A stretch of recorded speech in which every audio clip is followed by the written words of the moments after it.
So welcome to session 6.2. Today's theme, building reuse in climate action. I'm Theodora Samiotis, and I'm the Director of Strategic Initiatives and Advocacy for CAHP, and I'm going to be your moderator for today. I'd like to begin the session by acknowledging the Indigenous peoples of all the lands and territories that we are on today. Given that our panel today comes from all areas of Canada, across Canada, I just wanted to recognize the peoples and encourage you to join us in reflecting upon the heritage, histories, languages, and cultures of First Nations, Métis, and Inuit communities. Today, as I mentioned to you, the session is 6.2 on building climate action.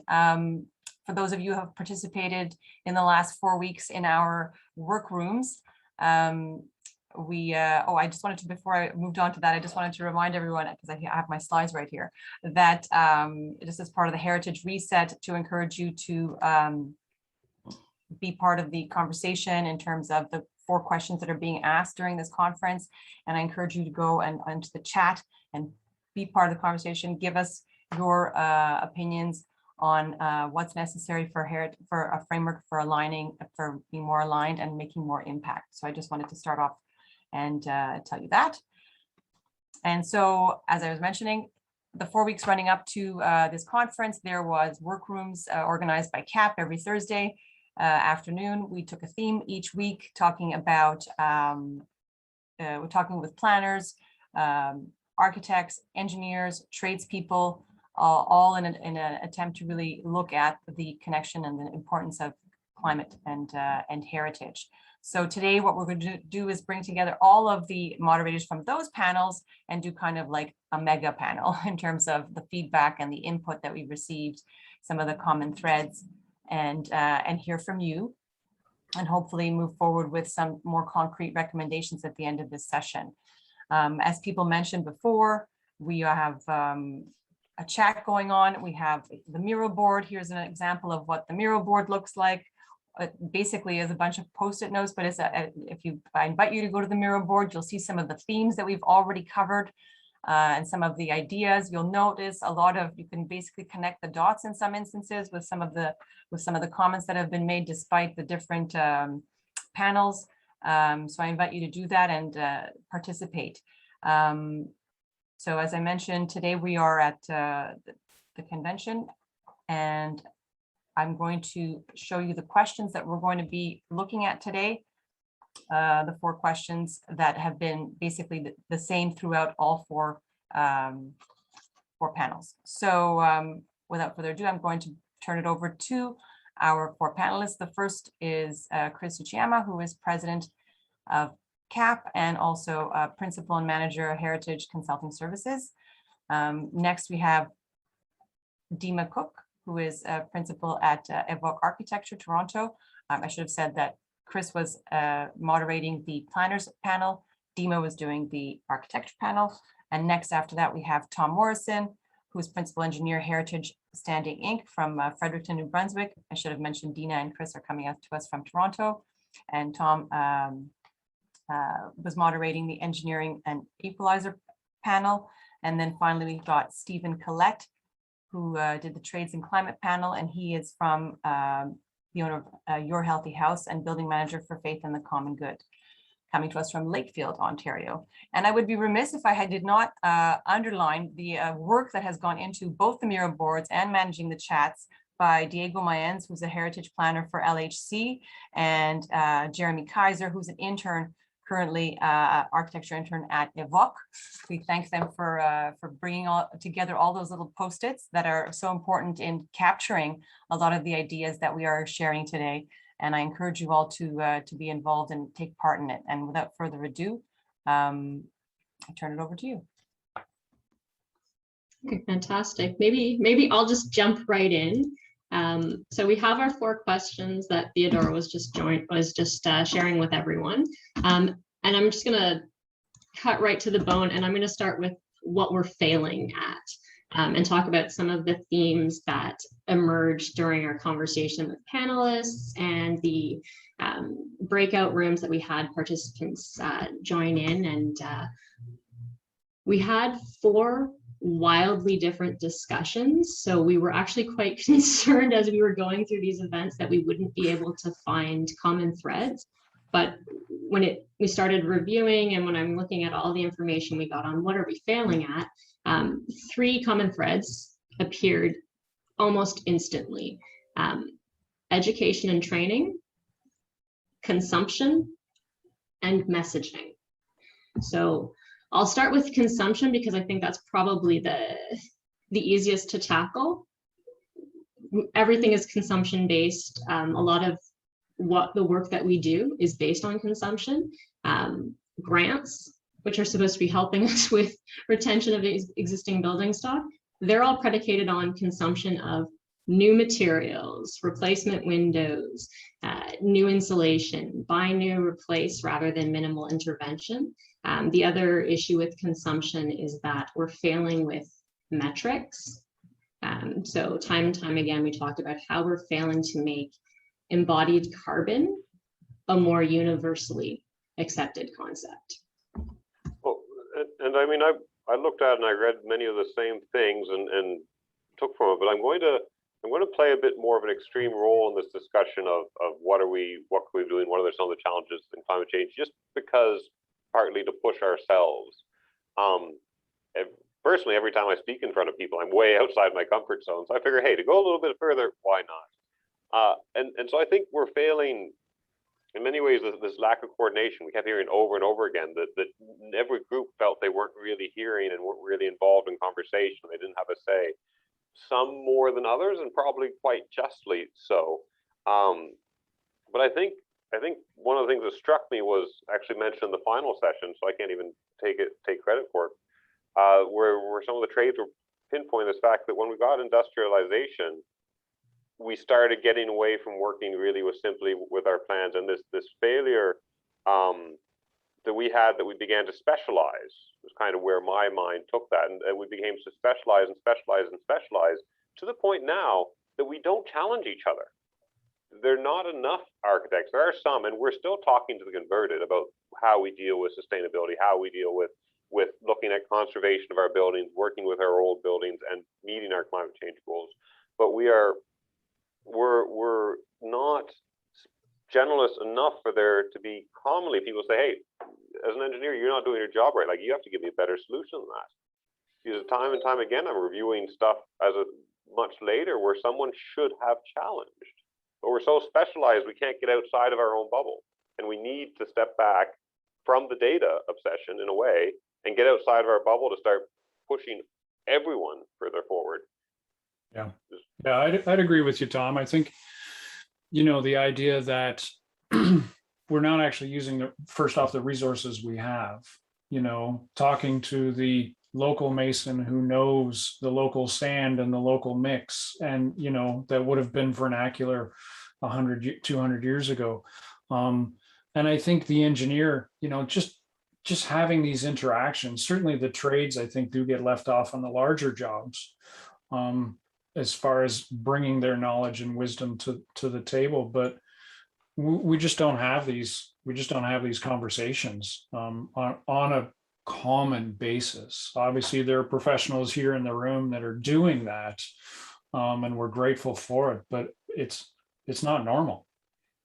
I would say this in terms of I just want to step back one step and talk about we're failing at in the context of really positioning heritage as a key driver for climate change. We launched into the discussion, but I want to take that step back because that's what we're here to talk about. We're talking about how do we position heritage and the keeping of our existing buildings as a key action that it is essential to support and fight and get advance, and how do we deal with climate change? Because we've heard it a million times, we're not going to build our way out of this. We're not going to we can't build all new buildings that are at net zero, because to build all those buildings at net zero, you have to dig everything out of the ground, you have to cut down trees, you have to manufacture material, you have to transport the material to the site. So we're not going to solve this by just building new buildings. We're going to solve this by fixing our old buildings and maintaining our old buildings and ensuring that our old buildings remain eternally maintainable and fixable, so that we're not doing this. So what, in my view, what we're failing at, in a way, Tom mentioned, the metrics, but in fact, we have the wrong metrics, I think, is the issue. We're reviewing our buildings so purely on energy consumptions or short-term goals, or maintenance, but looking at the cost of maintenance, but not really looking at the cost of replacement of materials.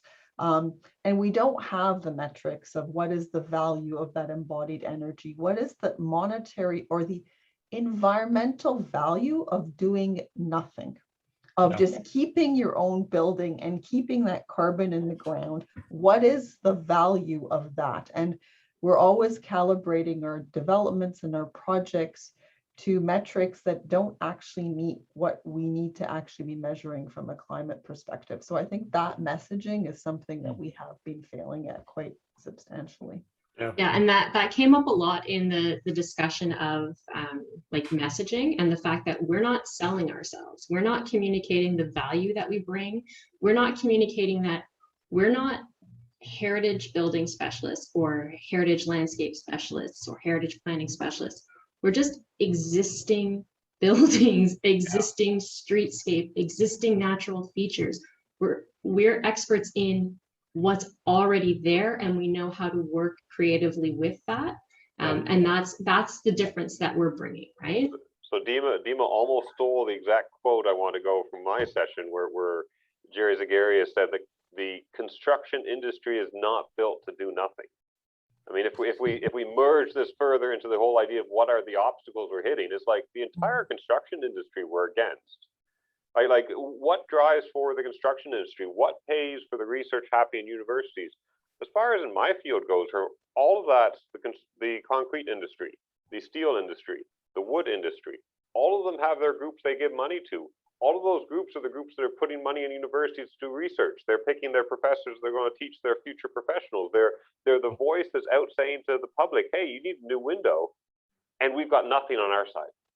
Yeah, So and that came up a lot with education, right? It's that the idea that all of the groups that we're all embedded within as heritage professionals, all like architecture, planning, those overarching disciplines, all of those, the education for those disciplines, it's predicated in post-war industrialized standardization, bring it off a factory line and make sure that everything is standard and the same, and work from, bulldoze it, raise it to the ground, start building new. And those are all the professionals that we work with on a day-to-day basis. And how to work with what's there is just not part of the core curriculum. And we need to rethink that, right? Like we should start from what's there. That's the core curriculum that we should be studying, and and we're clearly failing at getting that message into the broader education for all of our disciplines. I think Chris is launching into that question of what are the obstacles to getting our messaging across. And I think one of the obstacles we generally hear about is we don't have enough trained professionals. We don't have enough trained engineers who know how to deal with existing buildings. We don't have enough trained architects who know how to deal with existing buildings, because that education system and structure is lacking. We don't have enough trades who are used to dealing with existing buildings. So then we're dealt with materials where people don't know how to fix them. So they have a tendency to replace them with new because they don't know how to actually fix what's there. And what we forget, I think, from an economic argument, if I can say, maybe this will come in the advantages, but if you buy a window manufactured somewhere else and come to your site and install it versus hiring somebody locally to fix your window, that money you've spent stays in the community versus having the money you spent go elsewhere. And I think that's part of, that'll come maybe as the future ones we talk about opportunities, but one of our major obstacles is a lack of qualified people who understand the existing buildings, and also at the municipal level, at the policy level, it's a larger discussion part of that as well.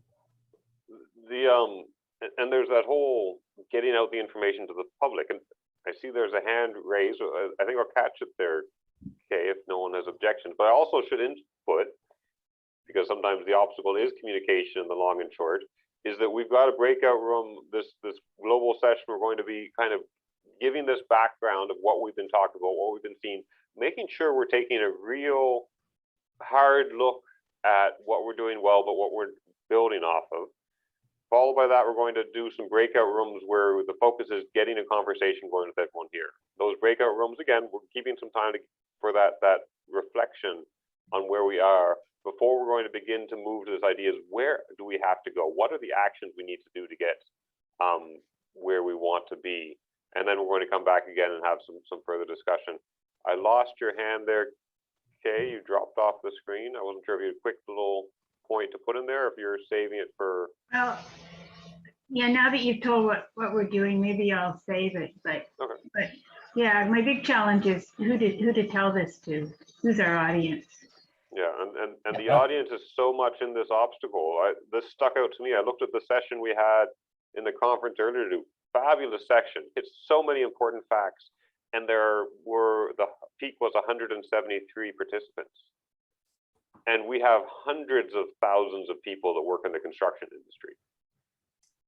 Yeah. So there's a People that are sick of everything going to landfill too. Yeah. I've talked to people that they build and they're appalled at the amount that's going to landfill, and that they're not concerned about retaining heritage. They're just sick of the waste. Yeah.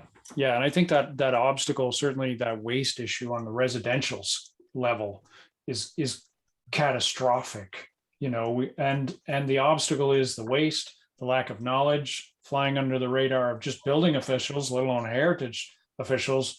And we're up against guy with truck and hammer, they're destroying amazing build. They're taking out the best value from an energy perspective. The windows, we can all rage on windows, but they just don't know. And that education of the homeowner, looking at the cheapest, versus a heritage professional quoting on the same job, that obstacle of just education across all the boards, us in schools, but the homeowners just understanding actually the value of the building they have, because they didn't learn anything about it in high school except what color to paint it. And they just don't know what they have. There's also no cost to throwing something away. I think this came up in my previous session. There needs to be a cost to disposal. There needs to be a cost for actually throwing away carbon. Like, not much the cost of using carbon, but you should have to pay if you're disposing of your carbon. And at the moment, we throw away for free, and that changes the whole economic equation of, do you do demolition or do you do replacement? Because we're just doing replace versus new, and not the new has the consequence and the real carbon cost of actually getting rid and throwing away something. Yeah, for sure. And I think that leads really, really nicely into the question number 3. And that was, what do you as a heritage professional need in order to better fight climate change in your work? And yeah, education is definitely the number one point. Education of us in schools. When in the architects, it was someone trying to put their hours in, and they couldn't even, the first time they had done any work on existing buildings, because they didn't learn about existing buildings in school. And that's a huge setback. That more local expertise is absolutely critical on all levels, trades, planners, everyone. I think we need to have the conversation that curtain walls suck, and we should stop thinking those are the newest, best, shiniest things, and we should be looking at existing buildings. Being able to communicate that the legislation that's needed, that's what we need. We need better legislation that's not looking at energy efficiency, that's really looking at the carbon. That should be national and provincial policies. Sometimes I wonder if we look too small if we just look at ourselves. Like, if we just look at our industry as a construction industry. I mean, it extends so far behind. And I know Eric's on board there. I can tell right away. Yep. Stop calling ourselves. Stop making this about heritage. Okay. I think the big problem is we've got to step out of our own little closed cell in which we somehow think everything that we speak has to be preceded by the word heritage. You know what? I don't give a flying fig about heritage. I care about saving a world that my children are going to die an unnatural death in if I don't do something. I don't care about it being an old building. I don't care about authenticity. I'm sorry, Stephen, I don't care about the flipping windows. I care about the fact that we have to get to zero carbon. And the only way that happens is by using the building stock we've got, heritage or not. And I think the word heritage scares so many people. When I start talking about this stuff in public, I don't say I'm a heritage advocate. I say I'm a climate crisis warrior. Yep. That's what I want to be known as. If I come by bringing this, my background and how I'm going to do it personally, if that's predicated on my expertise in heritage, that's the little bit I'm going to bring to the fight. But I'm not telling the public that. They don't want to hear that. They don't give a damn about authenticity. I agree. I think it's great. I don't care. I agree with you 100%. I don't care how they come to the table. I don't. Yeah. I want them at the table. So in a way, the need then in that we're hammering here at is we need to redefine who we are. Yep. That kept coming up when I was going through, right? Like, we need to ask questions like, are we too elitist? Are we egotistical about our expertise? Are we still putting heritage first and somehow privileging special buildings above just buildings and what's there right now and the natural environment and why? And also, to be honest, we need to look at the diversity of the voices that we're bringing to the table. We've missed the point that you can't have climate action without social justice as well. And we need to bring other voices into and allow other voices and seek other voices. We need Indigenous perspectives. We need a broader perspective. That's not just us speaking as experts in heritage. So in a way, we need to be willing, and this is a bit radical. I've been involved with 2 separate conferences today, and this is how crazy things are. We need to be willing to give everyone time to get better solutions, to not constantly be focused on as little time, as little cost as possible to deliver. Yeah. And that said, to counter that, we need to hurry up with that. We should change our name to the Canadian Association of Sustainable Heritage, because I think the acronym alone should at least wake people up that we're here to save the planet, save some money, and move this thing forward. So is this an opportunity to segue for where we have to be going with the entire approach? Like, is this one of the things? How long have we even been talking about the idea of redefining ourselves? Is this new? Is it something we get together and have our beer and bitch and then say how we need to go somewhere and then nothing happens? What's the opportunities in the current climate? And just to catch one quote from actually, this is again from Stephen's session, how the guiding principles of conservation are rooted in sustainability. That was from Sarah Campbell. I think that there's an idea there. This overlap is definitely there. Sorry, Dima. I was just going to say, this kind of leads on to why we're having this discussion, as like, what do we need to do? And, we'll get into the breakout sessions, but what we want in the breakout sessions for everybody is action items. Like, what do you think we should be doing as action items? Because part of our deliverable at the end of the 4 sessions we've had, as well as this session today, is marching orders or sort of a direction where we can get everybody moving in the same direction and in the same, with the same voice, and figuring out who we need to talk to and who we need to advance this. Just thinking ahead also that there is a new government and a budget is being planned. It's part of a much larger picture. But in terms of like more direct actions, I think, we need to be louder and unapologetically louder. Like, if there is an appeal in architecture in particular about the shininess of the new and the shininess of like the new cool project and the new cool design and the new cool this. And I think we need to be celebrating the projects that actually don't do that. The projects that actually whose objectives is saving the building, readapting it so it suits the community. I mean, sustainable without people doesn't count. Like, we're building buildings and communities for the people who live there, and having projects that are calibrated by how much they are supporting their community and enjoyed by their community. And are can adapt to their community is key. And that's how we're going to do that with our existing buildings. The other opportunity that was, well, Stephen's got nodding along. I don't want to cut him off. No, it's good. Keep going. I think the other opportunity that sticks in my mind a bunch is that it's still kind of a weird phase right now in the world that you can push for radical change. Probably not as radical as I would go for or Eric would push for. I've got lots of kids to think about too.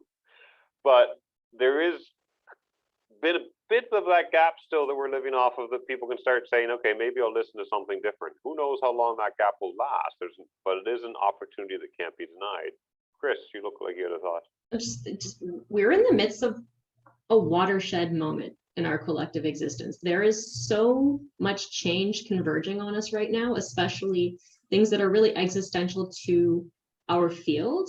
And I think we need to really jump on that with a sense of urgency. And I think that's why these types of events, I'm so glad that we're able to get lots of people involved, and maybe we can start moving towards breakout rooms as we're wrapping up these opportunities, because I think it looks like everyone's really raring to go. And one of the things that stuck in my mind, and I'm watching Scott juggle his young one, was the comment he had about the Industrial Revolution. Also, it gelled in my brain. And basically, if we start looking at the time frames we're on, like whether you're saying in 9 years we have to radical change, 11 years, someone else said in the conference, 29 years, whatever you're picking, this is radical change across society over a very short time period. We're talking about basically a revolution of how we do things if we are going to be successful. And I mean, I'm just a minor piece of dust that will hopefully push things in the right direction, but that's kind of, in my frame, what this is looking at. This isn't saying, hey, we need to tweak this stuff here and there. We're needing to make drastic changes across the scope of society to get there. And I see Natalie's got a question before the breakout room. I was going to say, let's Natalie, Go ahead. do you want to jump in? Yeah, no, I just want to applaud this work that CAHP's been doing and say that it really does connect with the Heritage Reset agenda. I have a question for myself about whether your conversations about sustainable practice are they limited to practice? Because it really sounds like you're talking about the whole movement. And the Reset agenda, the Heritage Reset project, we've got almost $250,000 from government to do public polling, focus group work. Like as someone said, it's really about the audience. We've been talking, I think, for decades, and we know exactly our value and what we have to offer and how policies should be tweaked and which incentives need to be put in place. But we will never get any of that in place until we have a very big public, a lot of voters who are willing to get behind those asks. If I've learned one thing in my time at the trust, it's that, like we're just kind of paddling furiously, but not getting that traction without a bigger public. So I'm really excited about working together and having CAHP as part of that project to shape those investments in polling and focus group and research and case study development. And I've just posted again in the chat the links back to the Heritage Reset framework so that everyone can click on those links and get involved in that chat as well. So on that note, I think that's a great mindset to have as we go into the breakout rooms. But with that,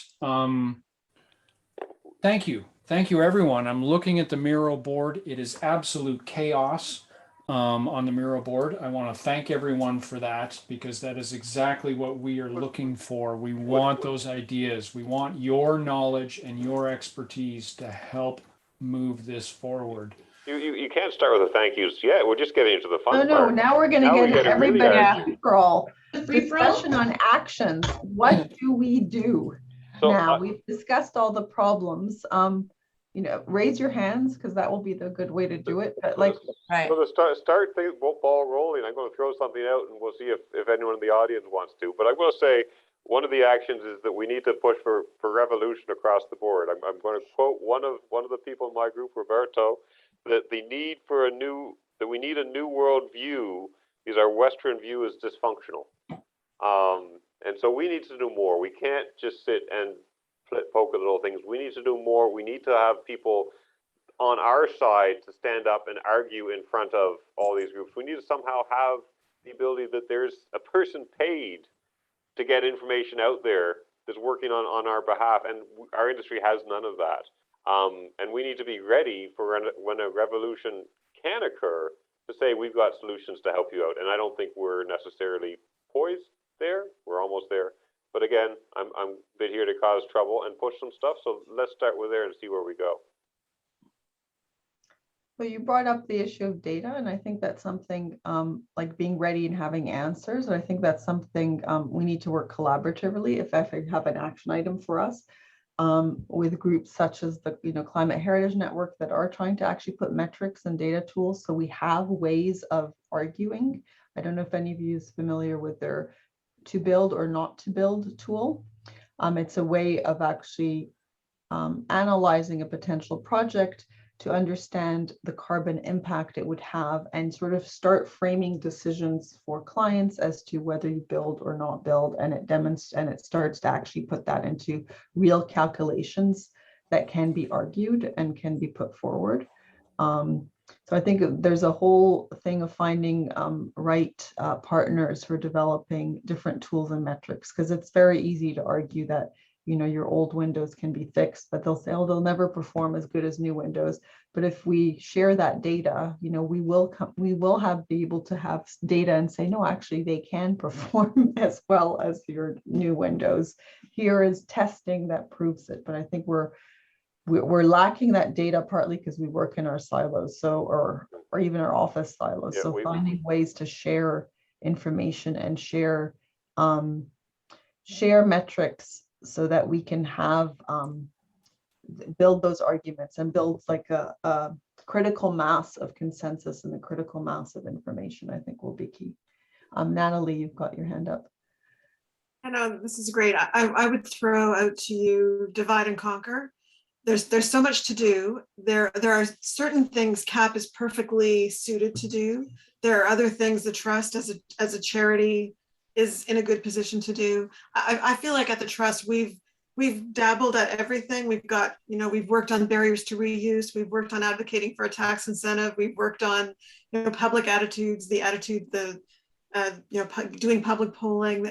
What we're about to do is something called a theory of change exercise. Some of you are maybe familiar with that, but it's really about looking forward to what we need to make happen. What's the desired impact? And there may be 3 or 4 different major impacts that we need to make happen for our sector. And then you work backwards. So instead of like the list of what we could do is endless, it's really more about figuring out what's the biggest bang.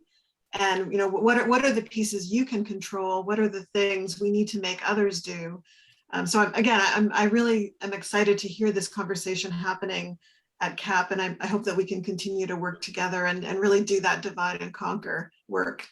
And I think to give credit, I'm often targeting my industry more as the engineering world as opposed to the conservation world, and the trust covers a lot. And I have the jaded side from working with engineers. But yes, breaking down the silos, I agree with Dima is huge. But my concern remains like 173 participants in the large panel.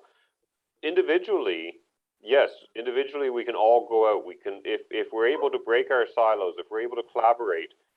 I still see this in every conference that we're working with different groups don't actually know what the other people could do because they haven't asked the right questions to their colleagues. So breaking down that silos, but how, if we're just individuals, we're still only 173 people making first contacts. How do we get way beyond that? I think one thing that I'm encouraged to see, even if some of them are, from my own firm in rubber, like, come to the session, is actually getting the young people involved. Because I think that's where the key is. I think there is there's an urgency that I think most young people have facing climate change that us older folk do not necessarily like. I think we here are embattled and, gung-ho, but I think finding ways to get the younger generation tied into this, and to get them involved in this question, in the question of heritage, how we see heritage, which I know is part of the discussion and the surveys that the trust is going to be doing, but also part of this discussion of how to really get them involved in climate change, because there already is a culture, a growing culture of reusing things, hacking things, changing things, mending your clothes, fixing, appliances and repairs. There is that growing culture like that is happening among the young, and we have to kind of get that shift occur to actually buildings as well. I think, Erica, I saw you mouthing something. You were gonna, I don't know if you wanted to jump in. No, it's okay. I was just agreeing with you. And then I was going to try and write something on the mural board, but it just wasn't working for me.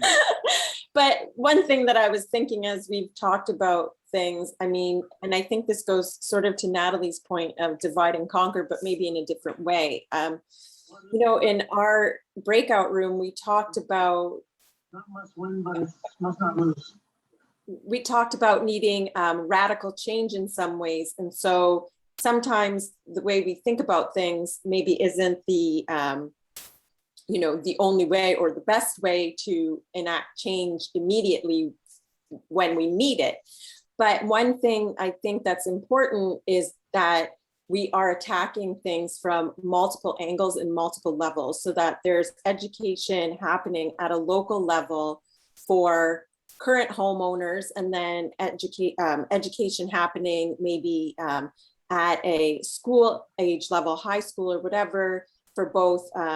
We talked about like trades being not looked down on as a profession, and having that encouraged in schools, and also tying sustainability in with those like heritage practices, understanding the use of that. But then also coming from a federal level, we really have to look at like a big picture and attacking sort of, these bigger entities where we're going to see, maybe once we can get our point across, we can see more larger impact in the short term. So the idea of the tax credit and things like that, or attacking these larger construction companies where big projects come from. So I think that we just have to find a way to mobilize on multiple levels.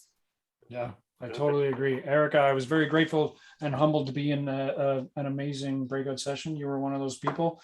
Marissa was another one, and Marissa was like, quit getting the young people to save the world. Let's think about the people with the businesses right now, and to shake them, all the trades, all the suppliers, get them on board immediately. Not everyone in the room here, we're all on the good side, but there's lots of trade companies out there who are not looking at the sustainability. But that catches one of the ones that came up in mine a bunch, was the need for the continuing education credits, right? Like that we're really not seeing that. The professionals in all of our fields, likely, definitely engineering and architecture, get all sorts of offers for continuing education credits in how to insulate a wall, in how to pick the right windows for your building, and yet they're not the credits available. And in some ways, maybe we're sitting and waiting for someone else to make credits available to talk about existing buildings, but we're the only people that can. So that need an education to help hit that audience. I think if I could just jump in from Tom's points with respect to the energy or the credits that the federal government just introduced. I guess that's the only good thing about having an election, which looks exactly like it did like 40 days ago before this federal election. And that is that there's a bit of there's continuity. And so the ability for us, for CAHP as an association, and others, of course, National Trust included, to be able to move the needle is very good, because already they've made a commitment at certain levels with these energy credits and audits, and they're already understanding of the situation. You don't have to spend time bringing them up to speed. And so I think we're uniquely positioned right now with the current government to really try to make inroads. I'll be waiting to see who is in cabinet to make sure who we have to target. But I think that there is momentum with respect to how much further we can go in broadening that understanding of those decision makers who are keen to do the right thing, right? If nothing else, there's a keenness on the federal level. So I think we should be able to take advantage of that. We should take advantage of that. It has to be more than a keenness. Like the government has signed treaties that commit them to meeting climate change goals.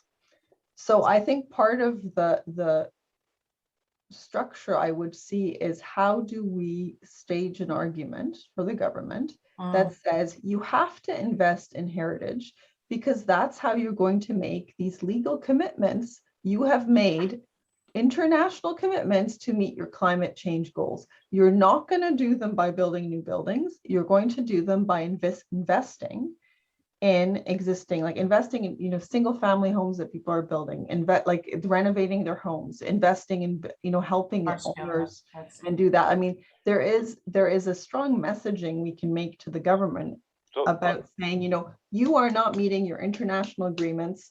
To meet your international agreements, you need to start investing in your existing buildings. Now, those two comments, Natalie's comments and the things in my work group, my breakout room all kind of combine here. My breakout room said we need to get rid of the heritage label. I think generally people want to do the right thing. Like I've never encountered many people that really say, oh, I want to go and screw people over. People want to do the right thing. How do we facilitate that? I mean, the sites that are heritage sites, the National Trust does a phenomenal job of getting information out to get people to think about it. I mean, how many politicians does the National Trust contact a year? I couldn't even guess. But if we're getting rid of the heritage label, if we're saying we are looking at all existing buildings because technically we can find better solutions for all of these, we need to make sure we can get that solid information from both from all sides, right? From the societal view, from the technical view, from the trades view, from who you're employing. How are we getting that information all together that comes from a unique standpoint and delivering it out to people? I think there's things we can learn a few places there. And as a parting note, I should also throw out that as well as being very strongly believing in my breakout room, the heritage label was to be dropped, and my company's heritage standing. So I'll just be standing by the end of this workshop, so we know. Also the idea about what we do with buildings when they do have to be removed. I know Susan Ross talks a lot about this deconstruction. How does that fit in the puzzle? Because if we ignore it, even though it might be outside of what we work on, if we ignore it, our arguments are weaker. So we have to somehow catch this world as we package it. I'm not sure, like, I agree that we need to reframe the heritage. I think heritage still has its value because it speaks to our culture or history or society and it helps define who we are. But I do think that we can reframe it as broad, because at the moment, if we're only protecting our heritage buildings and those are the only ones we're focusing on, then there's 90% of the buildings in the country that we're ignoring. So I think that's where our expertise can be broadened to say we're also looking at those other buildings, and those buildings have a value, which is a carbon value, if they don't necessarily have a cultural value. Understanding both those arguments. Strongly agree. I just want to say really, really strongly agree with that. And I was just thinking that they're different silos. And understanding the value and our impacts, the value of what exists and the impacts that we make. Also, I think it's a whole other context. It's an advantage and it's opportunity, but how we use that as an action is still kind of the thought. I also worry though that heritage keeps us siloed, because heritage can be loaded, and heritage can be used for for various nefarious and good ways, right? Like and I wonder if sometimes heritage keeps us from seeking out some of those more diverse voices, and if it keeps people from seeking out the work that we do. And I'm wondering if that it gets in our way from a social justice issue and from a privileged voice issue. Yeah, I agree. I agree with that, because I think scrolling back here, someone had mentioned the heritage and white dead men. I think there is that conversation. And to National Trust's effort and an acknowledgement. Bringing in the the indigenous voices to the conferences and looking at a much broader scope. I think it's absolutely critical. And yeah, we need these diverse voices. But why can't we have more than one hat? Right? Like, my biggest role is I'm the father of 5 kids, right? Like that's my biggest job. But then on the side, I'm I'm an engineer, and then I'm someone that cares about structural engineering. Here I'm focused on the sustainability stuff. I think it's more a question of our appearance. Like we can still say we care about heritage, and we can sit and say, here's how to deal with existing buildings, and completely drop that vocabulary, right? Like why can't we hold both of these items at the same time?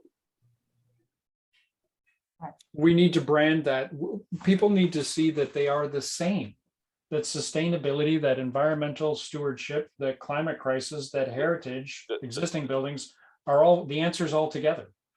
And that's a hard leap for the bulk of humanity, unfortunately. Does it matter if people realize they're the same? I mean, our end goal is to try to save the planet. Yeah, I want them to come to the table, right? Like Eric had said, in ranting and absolutely 100% accurate. We need them at the table. Sell it how we sell it. And it's not just have them at the table, it's seek out those other partnerships and those other voices and those other perspectives. We need to do the work. Yeah. And not expect the work to come to us. Yep. And I think that's one of the trickiest part, right? Because you can't have climate action without social justice. It's just not possible. And I think possibly too, it's easier for us almost to focus on the data and the metrics, but it's something that we really do need to come to terms with. So my question coming around in this in a way comes perhaps full circle. We all started off earlier on saying we need to break these silos. We need to make sure we're collaborating. We need to make sure we're talking back and forth. If we turn that into an action, what does that look like? You're muted, Dima. I was muted while I was saying I saw that Natalie had unmuted, and I was wondering whether you wanted to jump in, Natalie. Well, no, I don't know why I unmuted, but I am thinking about the face of the sector, the face of heritage practice. And I know that like the planners and the engineers are polling their members and getting the stats on how diverse the membership is, and actively looking at how to bring those voices and different faces into practice. So I think that's also part of the reaching out that will I think benefit the sector. It's part of the way we make that change with the people that are part of these conversations. Yeah. This is key. So go ahead, Tom. I was just saying, Stephen Robertson had an interesting point about the branding. And I mean, is it in a way branding it instead of talking about heritage, just saying, what do you value? I mean, I live in the town I grew up in. I live in the town my father grew up in. My grandfather, my great-grandfather, my great-great-grandfather. The one before that was run out of St. John on debt issues. But I could walk down the street and I've heard stories about this building, about that building, about this building. Like this all comes into what it means. Like I think, oh, this is, I'm in hard times. And I walk by something that physically, I knew my grandfather burnt down or not grandfather, other generations, where there used to be a mill that would burn down every few years because that happens to mills. So these stories are hugely important, but is it just reminding people, like, what do you value? This is why we should value these things. Yeah. Sarah, you've got your hand up. Yeah, I was just going to respond to that because I think it's not just about value, really. It's about relevance. And I think in Canada, it is, Canada's become so internationalized over the past generations. In fact, people like myself, I wasn't even born in Canada. And it is an issue of relevance. And I think the problem with a lot of the heritage discussion is about, as I say, communities and voices. You can use social justice as another way of describing it. But I think that's, if we can get to that fundamental core, I think we can start changing attitudes. Yeah. Yeah. Nora, I see your hand.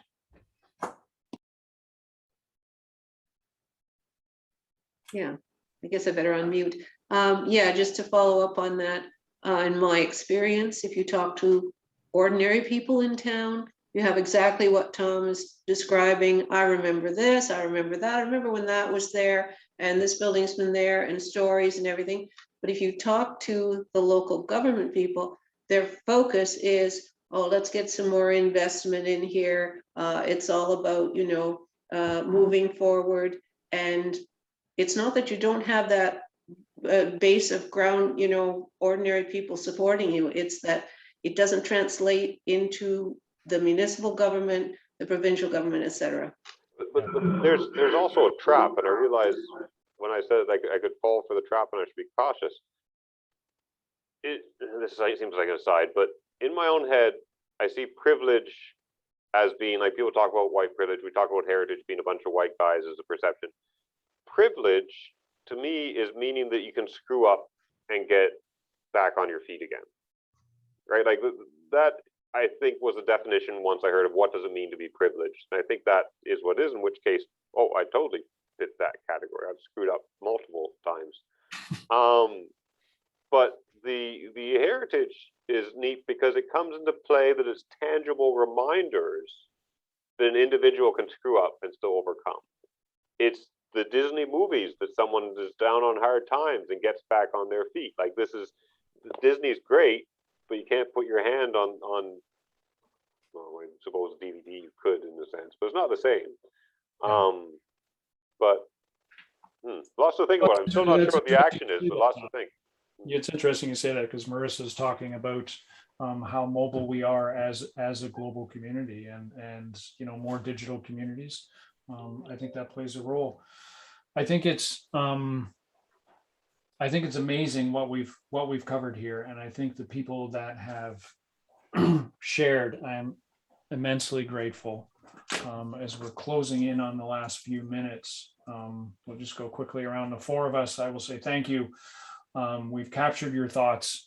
The Miro board is outstanding. The comments in the chat are being captured as well. We are going to put together a green paper on actions, and all of your thoughts are going into that. And if you have more thoughts, please reach out to the four of us at any time, and we would love to have more input and more assistance on the green paper. We don't know when it'll be out, but we're doing our best. And with that, I say thank you, and I pass it over to my other colleagues to close out.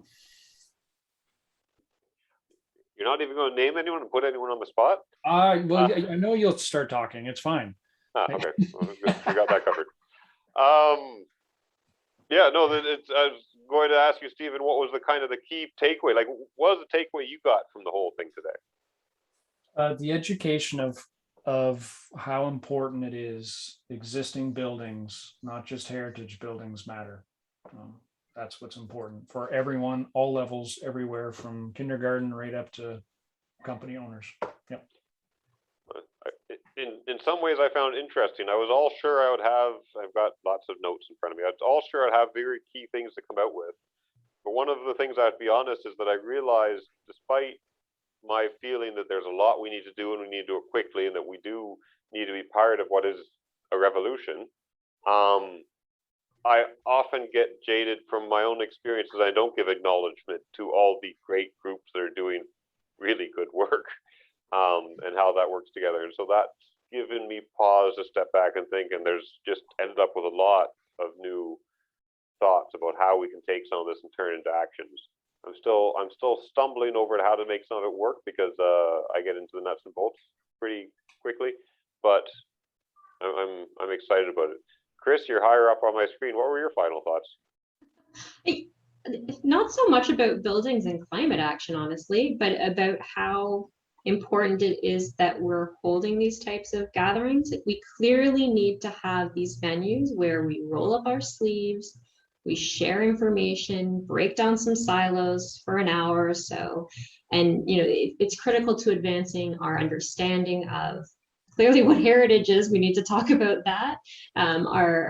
It's critical to advancing our professional development. We've identified some deficits with that as well, and also to broadening our perspectives. And I know we've got a lot of more work to do, but I'm glad that we've opened the door with this conversation. I'm glad that it's embedded within this heritage reset conversation that we're having as a broader conference, because I think this is all timely conversations that we have to have at this moment in time, with so much upheaval around us in every aspect of our lives.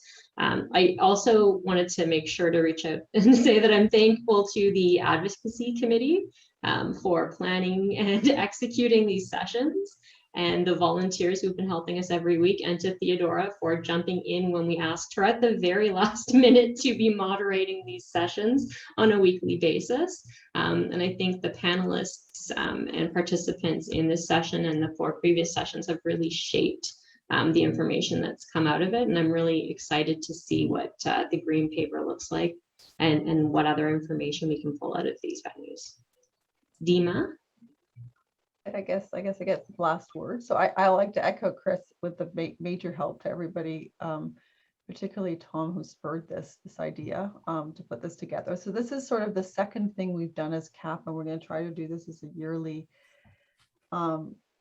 workshop event to focus on things. So last year we had our TEDx conference, and this year we decided to open it more as a workshop to actually get action items at the end of this, to find ways that we can actually move forward and give us a mission, give us really strong marching orders, which I think will permeate into all our different committees. I mean, this is the big thing that I've heard, is that there are things we have to work at the government level. There's things we have to do at the education level. There's things we have to do at the, different, are working just individually in terms of advocacy in different committees, finding the right partners, working closer with the trust, working closer with ICOMOS. There's a lot to do. Is really the gathering. The point that I'm hearing the most out of all this is just the beginning, and we have a real sense of urgency. I think we heard it at the plenary session this morning, that this is not something we can sit on and let kind of stew and brew itself. It's boiling at the moment, and we need to move forward with it. I think it's also critical that we are not a lot of people, and so all our voices have to be heard. And I would almost hope to give like a general kind of like a marching order, if I can leave everybody with this. Take every opportunity you have, that you are on a project, you are with a client, you are with a group of your peers, and say, excuse me, did you know that we should be keeping our existing buildings? Excuse me, do you know how important heritage is for the good and the resilience of the community? Because if we're not always pushing and advocating this, we're not going to win. We need to get the most allies we can possible. And the way we're going to do that is by taking every single opportunity we can to beat our drum and to yell it out loud and to really push for it. And also to push, and this came up in our session, which I think is critical, for heritage to be in the decision-making seat, not to come in at the end of a project, not to come in after the decisions are made, not to come in after the developer has done this thing and you're scrambling to save the building or designate it or address it. It needs to be the first thing out the door, because it's about communities. It's about building resilient cities. And so that's sort of what I would hope to leave everybody with, is just go out and yell it from each of our soapboxes and mountains how important this idea is and how important this concept is, and gather your allies. Awesome. Thank you, everyone.